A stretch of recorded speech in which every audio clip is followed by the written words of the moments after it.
Welcome to the HR Empowerment Podcast, where we will uncover strategies and new insights from HR professionals who discuss up-to-date regulations, best practices, and the most pressing topics like diversity and equity, leadership, dealing with difficult situations, and much more that affect your bottom line and business. Thanks for joining us. For our last session, let's talk about a few more metrics that are important for recruiting so that you can get it right and that you can be a superstar to your organization. The first one, I kind of already mentioned this, but I didn't really straight out say it, is the application completion rate. Remember, it's not about how many applicants you get. If you get 100 applicants, but only 10 of them actually completed the application, you may really only have gotten 10 applicants. But not only that, you may only have gotten 2 that are actually qualified. So a lot of these things that we already talked about all go together. You may get a lot of applicants that are not qualified because your job ad wasn't right. It didn't reflect the right amount of knowledge, skills, or abilities that you actually needed, the licenses, the degrees, the years of experience, whatever it might be, or some core items that you absolutely had to have. Otherwise, you couldn't hire somebody based on state law in your industry. A lot of industries have specifics, especially healthcare, for example. Application completion rate is super important. If you have a lot of people abandoning your job application, you already know that something's wrong with your job application. So that's a pretty easy one to address and fix. Just ask people why they abandoned it, and they may tell you. But what I really would do is ask some employees in your organization who aren't in HR, aren't in recruiting, and they're probably going to be honest with you to say, oh, wow, this is really long, this is asking a lot of questions. The final thing I want to say about that is test everything on your phone, because not everybody has a computer. Not everybody's going to be applying on a computer. So if it's difficult to apply for your application through a phone, then it's probably going to be abandoned. So job application completion is super important. Common reasons for application abandonment are too time intensive a process, as I mentioned, required repeat information from the resume, as I mentioned, and then again, you're going to ask them to do this again in their new hire paperwork. We really need to, get this all together so we're not asking the same information 10 times. May also require things up front, such as references. Not everyone's going to be comfortable giving you references when they haven't even interviewed with you. And I think that's fair. I don't think you should ask for references up front. I think you should ask for them after you've already gotten into the interview process. Let them know if you make it to stage 3 of the interview, you're going to need to provide references, so get them ready. It may also require too many assessments to begin with. I know some organizations, and I think they're completely wrong doing this, but before a candidate could hit submit on an application, or they hit submit and they automatically get a response that says you have to complete this, 15-minute assessment process, and the candidate's like, are you out of your mind? I haven't even talked to you yet. I'm not completing this. And again, I think that's fine for them to say, no, this needs to be moved to another stage. And of course, then there also might be some technical issues or complications with your applicant tracking system. Finally, this always makes me giggle. If it requires a physical signature or a physical hand in, it better be a darn good job, right? Because if you're actually going to make people drive to your location or print something out to sign it, then to scan it back in and email it, not everybody has a printer. Not everybody has internet. Not everybody has a scanner. Not everybody's job requires them to have any of this or any of the abilities or knowledge of how to do that. So let's, make it as easy as possible. Another metric that you want to look at is the candidate callback rate. So this means, if somebody applied, you super simplified your application, your job ad is amazing because it actually is realistic. You have good pay, good benefits. You've fixed all the other problems, but your candidates aren't calling back. There may be something else that's happening. Now, what I've also found that is sometimes the job application is too simple and you don't ask them any questions. So I want to make it simple, but I also want to ask them a few questions. such as, say Saturday is required to work. Can you work on Saturday? It is a requirement. And let's just say it's only a Friday, Saturday job, right? Because we do have to be careful with requirements of weekend work and some other days based on religious accommodation. That's a whole other conversation. But if you do have questions on that, feel free to reach out to me. But it could be that it was so simple to apply, and then you called them or you email them, and then they went back and looked at the candidate, went back and looked at the job ad and said, I'm not really interested. They may not actually be returning your call, but it would be nice to track how many people are not returning your call so that you could fix whatever is broken. And, recruiting is part of HR, but recruiting is a form of selling. You are selling them on working for your company. You're truthful, please be truthful, but you are selling them on working for your company. And I'm sorry, but not every HR professional can be a successful recruiter. And not every recruiter can be a successful HR professional. It does take a very, very special person to sell others on anything. So your recruiters have to use selling techniques as well as good old customer service skills. The days of, I'm not calling back that candidate, or too bad they missed my call, that's not my problem, they're gone. They should have never been around anyways. But if you are just giving up on candidates because they missed a call, really find out, did they know that this call was coming? Did they agree to it? Give them another chance. Listen, we're in a world where there is a pandemic still going on. So odds may be that something's going on in that person's household and they had to cancel, but they had no way of getting in touch with you because maybe your applicant tracking system blocks all personal communication. So really stop and think, if I was in this candidate's shoes, how could I have told them I wasn't able to make it? Or did they even know that we had an appointment?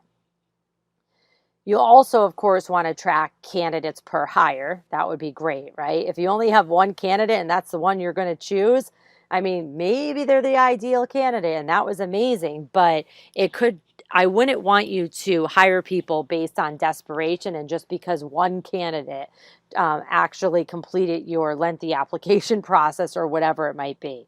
But the candidates per hire, the qualified candidates per hire is probably the better one. They'll help you determine the effectiveness of your overall recruiting efforts for that job requisition. It is important again to note that the easier you make your application process, you may become overwhelmed with candidates and not all will be qualified. So there is a catch-22. You don't want to make it so easy that 1 million people apply, but you definitely want to make it easy enough that qualified people can apply in a very short amount of time. We don't want to deter qualified applicants. So keep in mind that hiring managers are usually also the managers to a team already in the job, and quite possibly also do the on-the-job training manager role too. I would rather you have a handful of very qualified applicants that hiring manager has to interview, rather than giving the hiring manager, 40 candidates that they have to sift through and somehow interview. We should not be putting all the recruiting work onto the hiring manager. I know if you're a small company, this is hard. This is really hard, but we can build systems. We can build automated emails. We can work with the hiring manager in advance. Remember, you're going to project plan this out and say what's important to you, what questions you want me to ask before the candidate even gets to your email. What is a go, no go? When would they absolutely be declined? Just when the application's coming in and or just after HR has talked to them. It could be money. It could be location. It could be a license. It could be a language barrier. Just be careful that all of these are actual bona fide job qualifications and not just pie in the sky ideas. But if you plan all of this with the hiring manager before, the hiring manager is going to appreciate it. HR/recruiting is going to appreciate it. And the candidates are going to appreciate it because you're going to be able to move along, even with the declines, much quicker than previously. Common reasons, as again explained, for low candidates could be the application. It could be a vague job ad. It could have some negative wording in job ads. We should not have in job ads things like, "We will not accept, please do not contact." That's just saying, hey, we don't like to communicate, so therefore don't contact us. There could be low pay or no job or no pay transparency in the job ad, and many candidates will not apply to that either. I personally do not like to work with any clients who are not transparent in putting job pay in the job ad. If you're not transparent about that, what else are you not transparent about?